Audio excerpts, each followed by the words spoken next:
The optimization of AlexNet works as follows. Weights are initialized with a Gaussian distribution of fixed variance. The biases of the second, fourth, and fifth convolutional layers and biases of fully connected layers are set to 1, which seems to accelerate the early stages of the training and prevent the dead neuron phenomenon. Other biases are set to 0.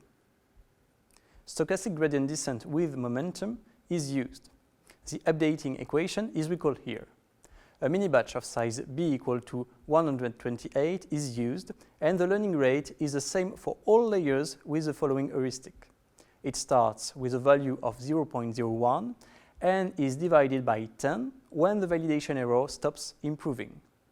The network is trained during 90 epochs on 1.2 millions of images, which takes approximately 6 days. Here are some results.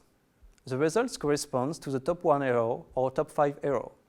Top 1 error is a classic error measure, the percentage of incorrect predictions, whereas top 5 error is a percentage of observations for which the true label does not belong to the first 5 classes output by the algorithm.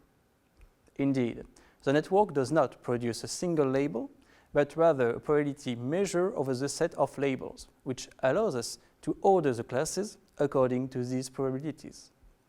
This error is either computed on the validation set, used to adjust the training of the network, or on the test set. Therefore, the correct measure is the one computed on the test set. Each line corresponds to a different method. The first line is a classical method used in image recognition. The second line is AlexNet performance, whereas the third line is the performance of an aggregation of AlexNet. The last 2 lines correspond to a different architecture and a different training, which uses another database to provide a warm start of the network.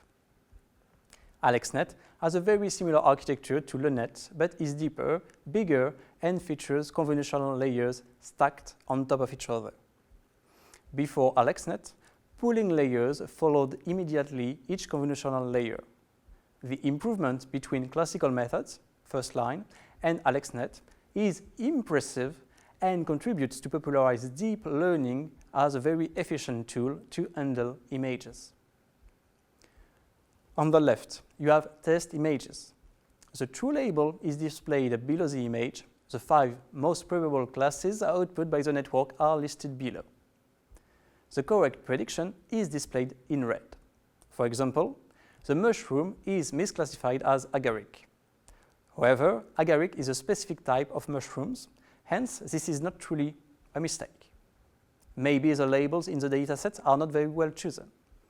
This type of plots can help you to detect error patterns, which may lead you to change the data collection or the data preprocessing by merging similar classes, for example.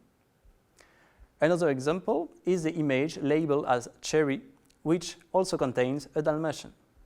Here the true label is unclear, and therefore it is not surprising that the network makes a mistake. These 2 examples show that you may want to consider the top 5 error instead of the top 1 error to take into account the classes that are incorrectly labeled in the data. On the right, in the first column, you have 5 images that appear on the test set.